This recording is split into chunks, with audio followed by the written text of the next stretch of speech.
So after Dominic had a working relationship with Bill Watts and brought, pretty good chunk of Bill Watts' talent to the tri-state area, what we call the tri-state area, Pittsburgh, Ohio, West Virginia, and ran through there. Eddie Gilbert, who, unbeknownst to me, was the sort of acting booker. And, Bill Watts was still listed as the booker in UWF, but Eddie was his assistant. But Bill was focusing on, at that time, taking UWF national to compete with Vince and WWF. And so Eddie was left with the sort of day-to-day booking tours. And Nick and I used to work on all Dominic's shows. We were always the opening match. Dominic would put he and I on as the curtain jerk. And in Clarksburg, West Virginia, Eddie Gilbert and Terry Taylor pulled me and Mick back outside of the Nathan Goss Arena and asked if we'd ever thought of going on the road. And neither of us ever had. And they told us they wanted to bring us on the road. And so we, in my head at that moment, in the small world that I knew of wrestling at that time, Mick and I were going to go on the road together. And I got the call from Eddie a few weeks later. Excuse me, I accepted and expected that Mick was going to be going as well. And Eddie told me that day that it wouldn't be that way, that Mick was going to be coming in a few weeks behind me. And he gave me my start date. I can't remember exactly what the date was. It was warm out, though. It was hot, so it must have been summertime. And I believe 1986. And I packed up my car and drove from Pittsburgh to Dallas, which is where the UWF office was then, and fully expecting Mick to be like 2 or 3 weeks behind me, which is what Eddie had told me at the time. And when I pulled in, I get in. The office was between Dallas and Fort Worth, and beautiful high-rise office building. Had it looked sort of like the Arc de Triomphe in Paris. And when I pulled into the underground parking, as I was going to the elevator, I ran into Sting and his wife Sue, and we wrote. I told him who I was, and I followed him up to the office, and Eddie came out and met me, and gave me the idea. Wanted me to come by his house the next day or two, and because I had met Sting and Sue there, I was looking for some place to stay, and they had a room in their home they were renting out. So that was where I ended up staying and living for the first 6 or 7 months that I was there. And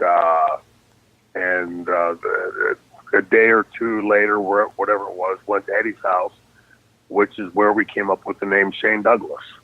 I was still Troy Martin at the time, and that's where it all transpired. It was so about 4 days. I remember driving down. I didn't want to have to rush and drive straight through, so I just sort of sauntered down to Dallas. I took 4 days driving down, and I would drive as long as I wanted to drive, and then pull over and get a hotel room for the night. And for me, it was like embarking on an adventure, like an odyssey. It was exciting, and at that moment, at that point in time, this was not something I ever thought of or endeavored to do with my life. I never planned on being a professional wrestler. For me, this was something I was going to do, at that point, for a year or two, maybe, and then, fall back on my education and use that. And, that never happened except whenever I taught school and, a couple other things that I've done. But, it was exciting. And along the way, and while I was en route driving to Dallas, Eddie was, we were talking daily, and he gave me the phone number of a guy, and he said, I'm going to put you guys in this tag team. And the other guy was Davey Haskins, and who later became Davey Rich. And Davey and I had spoken several times on the phone while I was en route. And then the following week, once I got there, the following Monday, I was on the road from that point forward. And that's where I met up with Davey Haskins and Carl Fergie and Ron Simmons. And we ended up, being the road warriors together. Now, when you're going basically from the training school to a big promotion like the UWF and different things like that, not only in your case, in a lot of other cases, how much of a role does Dominic or the trainer have in talking to that promoter? Do they request something? Like how do you get, basically, maybe they see you, maybe they don't see you, but how do you kind of, basically move up and get a promotion, if you will, from your not from your trainer, so to speak, but from, let's just say, from your trainer to a big promotion like UWF? Is that a lot of them knowing you, scouting you, or is that a lot of them trusting in Dominic DeNucci? I think it's both. I think, just personally speaking, I believe that, I got my foot in the door, and Mick, later, because they had seen us working together on Dominic's shows. They could see that both of us had the heart and the drive and the work ethic. And I'm sure, having been trained by Dominic, and keep in mind, Bill Watts, even though he wasn't on the road at that time, I'm sure he's listening to Eddie saying, "Hey, we found a couple guys." I'm just guessing on this. Eddie's never told me this before he passed away, but I'm just, putting piecing two and two together that Bill had known Dominic, knew what a professional Dominic was, knew how proficient Dominic was.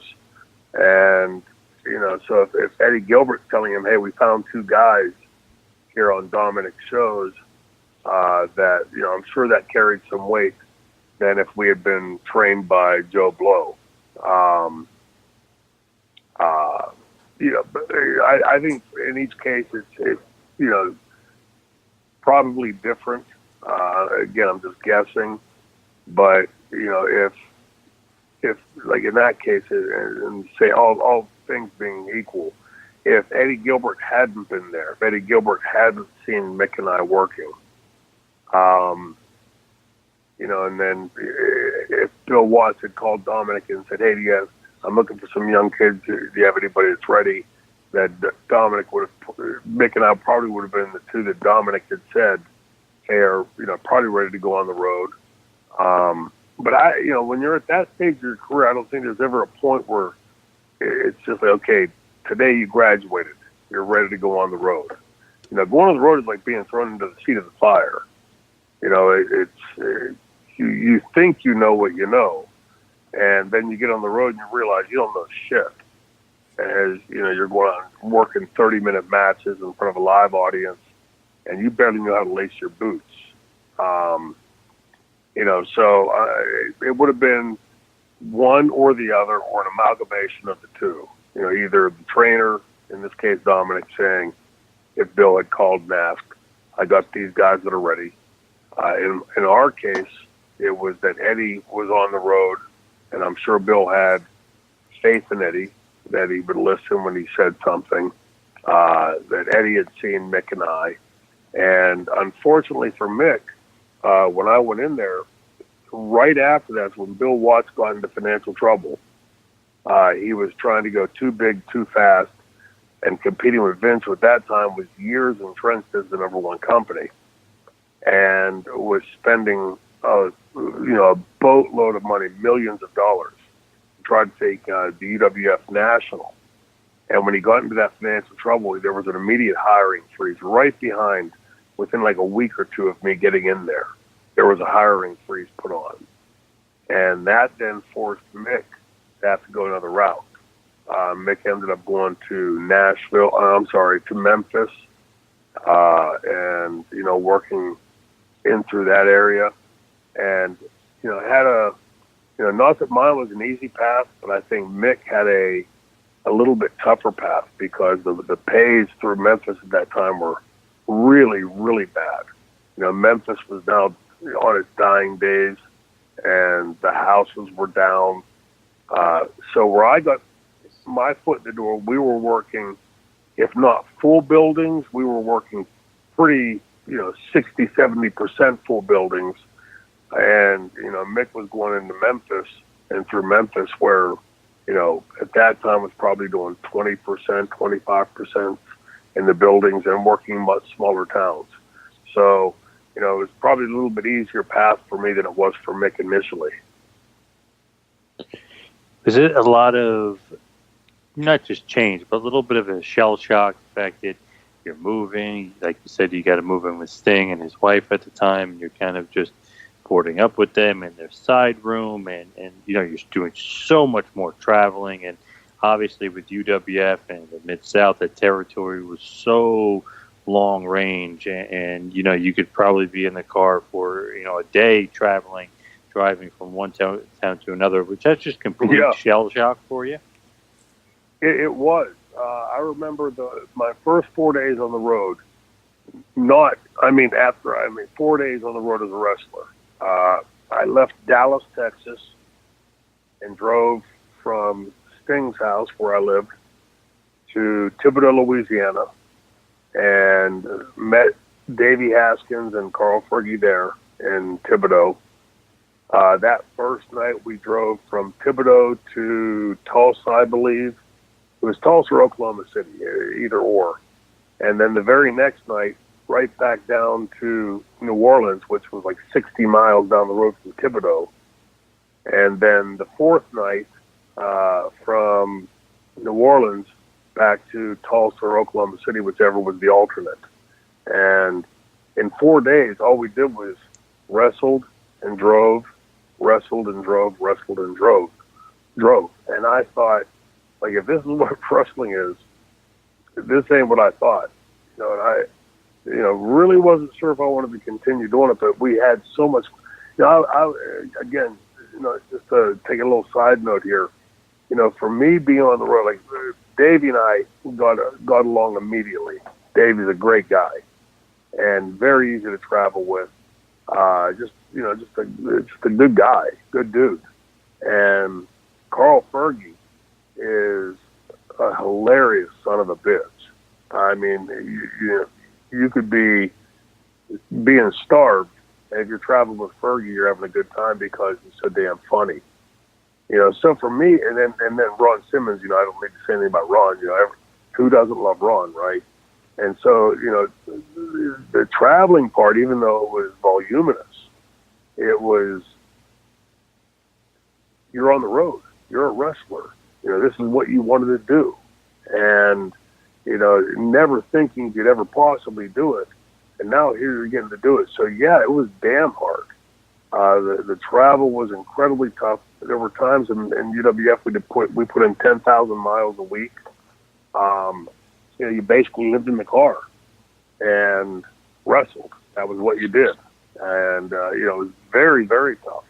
But you're a kid. You're a baby. I was 21, 22 years old, and I'm on the road as a professional wrestler, working in front of live audiences with guys like Dick Murdoch, Pez Whatley, Dick Slater, Eddie Gilbert, Terry Taylor, on a night-to-night basis. I mean, at that point, again, at that moment, I'm not thinking this is going to be my career for 30 years. I'm thinking I'm going to do this for a year, maybe two. And for me, this was just like, I'm getting to live a dream. This is fucking cool as hell. And in getting to do that, you don't stop and think like, hey, this is tough. The driving's a little bit too tough, because it wasn't like you were driving and everybody else was flying, like what later happened in the NWA. Everybody, the Dick Murdochs and Eddie Gilberts and Buddy Robertses and all the guys, Pez Whatley's, all of those guys were driving the same road you were, and these guys were stars that you looked up to, that you had watched on TV. So if it's good enough for them, it certainly must be good enough for me.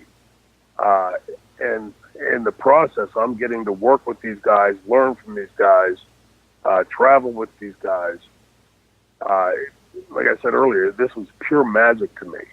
And at that moment in time, I'm thinking this is a limited chapter. This is something I'm going to do for a brief period of my life and move on. Not that I thought that I wanted to move on or whatever. I just figured like this is something you would do for a while, and then that chapter would close, and you'd move on to the next thing. The fact that that door didn't close on me, I think, is a direct result that I had trained with Dominic and learned from Bruno, and then was on the road learning and working with these guys, traveling with these guys, listening to these guys, and now time to put up and prove that you learned something from them. The business there's a lot of shit that goes along with the business, and we every fan has heard those negative stories, and they're all true. There's a lot of shit side to our business, but when you're on the road with guys that you have a great time with, and on a night-to-night basis, you're walking in the building and looking at the sheet, the card, and you're booked tonight with another star you're a fan of, and another star tomorrow, and another star the night after that. This was like being on a magic carpet ride. This was really, really cool stuff to me, and I don't think it's just coinkydink that all these years later that I'm still applying things that I had learned working with those guys. A huge thank you to all of them for taking the time to teach a snot-nosed kid like me. That I'm sure all of them saw in me. I'm sure they probably saw a young pain in the ass, but I'm sure they also saw a kid that was eager to learn and a kid that had some basic skill set. Otherwise, they wouldn't have taken the time to do that. It just wasn't. It wasn't like this was something that they did every night that they worked, no matter who they worked with. You would see very different matches. If like say a Pez Watley, if he liked you, he'd work hard with you. And I remember that's who taught me how to throw a punch in the business. He came back after a week or two working with him on the road, and he said, "God damn, kids are killing me out there." What are you talking about? He said, he explained to me, my punches sucked. I was either nailing them or missing them. And so he took me into the shower, and he literally pulled the card off the dressing room wall and pulled the tape off his wrist and took me into the shower and taped that piece of paper to the wall. And he said, "Punch the paper. Punch that." And I thought he was kidding me. And when he finally reared back and he threw a punch and snapped that paper and never hurt his hand. It was like a magic trick. Like, how do you do that? And every night he would make me do that in the shower.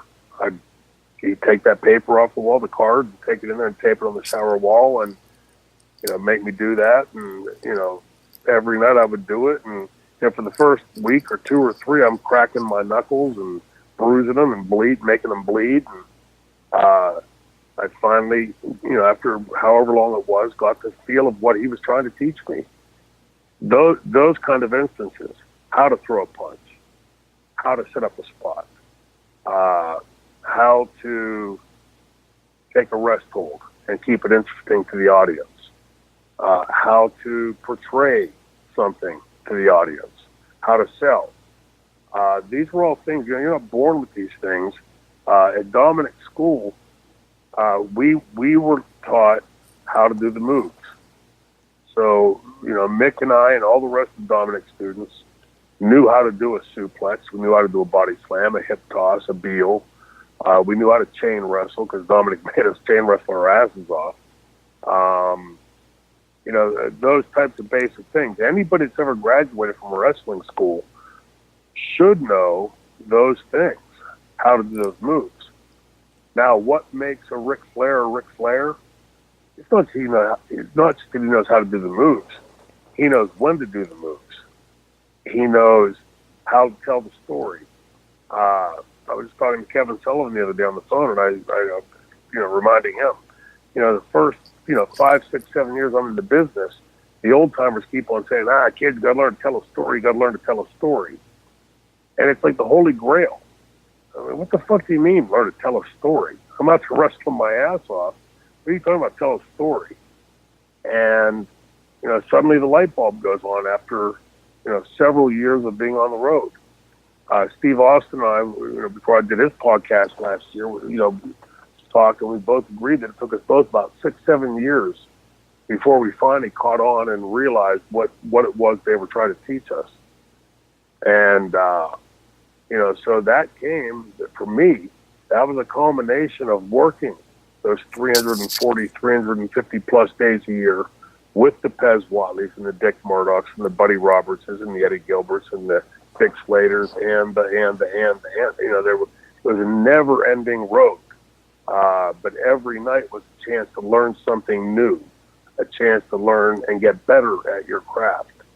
And, for me, looking back on it, again, like I said earlier, there wasn't a thing I would change about the way I had come through, because at every stage of my career, I had the best of opportunities, and hopefully I've lived up to that. And what all those guys that I've mentioned, and promoters and bookers and, production personnel and everything else, hopefully I lived up to that. Obviously, the key figure in Mid-South UWF was Bill Watts. And like you said, you're building yourself up, you're getting to that level. What was it like meeting him as he brings you aboard the team? Very tough. Bill's known in the business as a rough-nosed guy.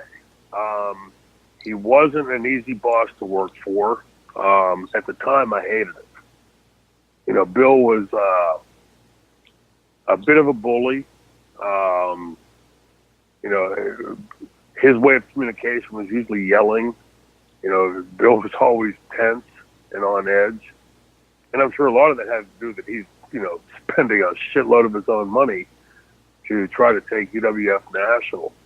But my first night in Thibodaux, working with Eddie Gilbert, when I won the TV title, I come to the curtain and I'm floating, right? I mean, my first night in, first TV, I won a title. Not that I thought that meant anything, at that moment. But I come through, Eddie had called everything in that match. I was, first thing Dominic Danucci taught us was keep your mouth shut and your eyes and ears open. And I came through the curtain just floating. It was my first night. I mean, how fucking cool is this?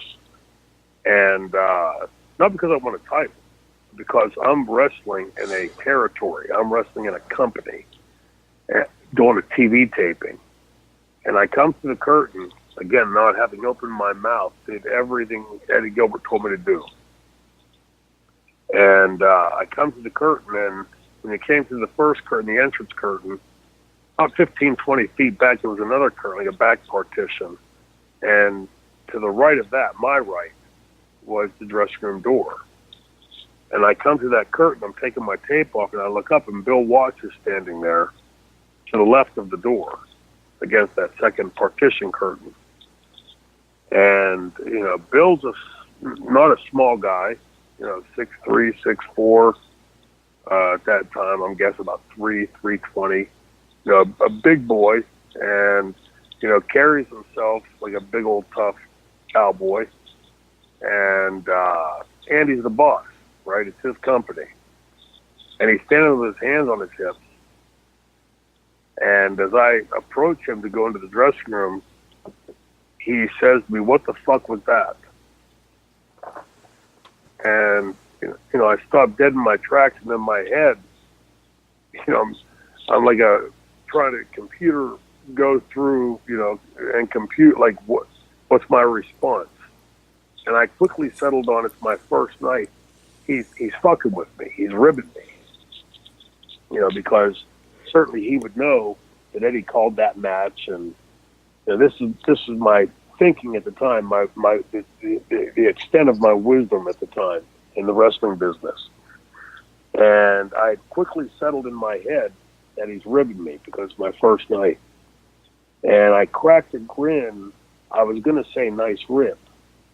And as soon as I cracked that grin, that big bastard came at me and slammed me into the wall. And his nose is about 2 inches from my nose. And he's yelling and spitting in my face, saying, "Don't you ever turn your fucking back to the camera," and, screaming. I mean, in an audible tone that I thought any second he was going to say, "Get your shit and get the fuck out, you're fired." It was very, very tense. And I certainly didn't like it. But I realized very quickly I had had coaches like that before. That he wasn't yelling, "Hey, you suck, you're a piece of shit, you motherfucking idiot." No, it wasn't that kind of screaming. It was barking instructions at me. And I knew what he was doing. I hated it. I didn't like it at all. But I sure as hell wasn't going to tell the boss and a guy that was about twice my size to fuck off.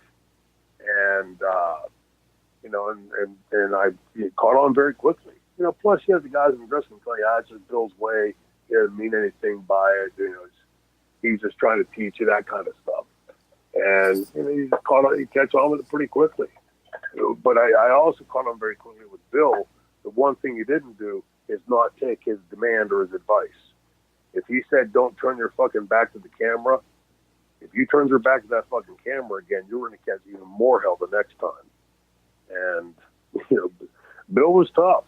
But, as much as I hated it at the time, I look back at it now and I'm appreciative of it. Because, if I'd had somebody going, "Hey, that was a great match, kid," why would there have been any reason for me to try to learn or work harder? Again, I personally, I wouldn't have Bill's style if I was running a company. But, again, how many times in this episode, in these podcast episodes, or in any interview you've ever heard me do, have you heard me say, "I learned this from Bill Watts," or "Bill Watts taught me"? Again, just one of those things that, like I said, I wouldn't have changed, even though I didn't like it at the time. I certainly learned from Bill Watts. Is Dominic kind of keeping track of you? Is he following up with you? Are you following up with him about how you're doing in UWF, or how you're doing on the road? Or is it one of those things that he sends you off and you're off and you're gone? Well, for years, decades actually, I thought that it was that Dominic had just sent us off and helped us get started, and that was it, and he was going training somebody else. Lately, like in the last 5, 6, 7, 8 years, Dominic and I have, not that we ever fell out or, didn't stay in contact, but over the last several years, especially, Dominic and I have, reconnected. I see Dominic multiple times a week. I was out at his house today. Turned 87 years old yesterday, by the way. Oh, happy birthday. Yeah, Dominic's 87 now, and look, still kicking and getting along great. But so I was out there today. But to answer your question, I think what he did, I know what he did because we have spoken about it several times. He did keep very close tabs. Several times he had called Bill, unbeknownst to me, called Bill and said, "Hey, tell the kid this." Just little things like that at the time I was completely unaware of. Had no idea. He never told me. Bill never told me. Nobody ever told me those things. It was just things that, I've learned since. And, Dominic, the one thing about Dominic is he's a genuine guy. And for me, for Mick, for Cody Michaels, for Brian Hildebrand, for all of us that went through his school, even the ones that never really hit it big, he has an affinity for. Dominic didn't just run a school where he took people's money. Like I told you before, he trained me for free because he knew I didn't have the money at the time. But if he took your money, he wasn't just taking your money and saying, "Okay, you've learned all you're going to learn, kick it out the door." He took a liking to everybody he trained. and kept an eye out for them as best he could. Keeping in mind that Dominic was on the road for quite a while after he trained us, and after he had a school, and then after that was working for the New York Times. After he had, I guess you'd say, semi-retired because he wrestled, I think until into his late 60s or early 70s. He wrestled for quite a while. And but he did stay in close contact with all of us. And like I said a minute ago, Dominic and I never grew apart. There was never a time that I wasn't, checking in with Dominic or talking with him or seeing him, several times. I don't think since I met Dominic in 1978, I don't think there's been more than several months that I haven't seen him or talked to him. It's considering how often we were on the road, it's saying something. Dominic he's more than just my trainer. I love the guy like a second dad. He's just a genuinely tremendous human being. And, you guys have met him, and what you saw in talking with him, that's Dominic. He's a completely down-to-earth guy, and he cares about people, and he loves the business. He loves being around the business. He loves talking to the fans. He loves meeting people like you guys that have a love of the business. Dominic is all about professional wrestling, and for me, I've been really fortunate that I met him when I did, and got the chance to learn from him when I did.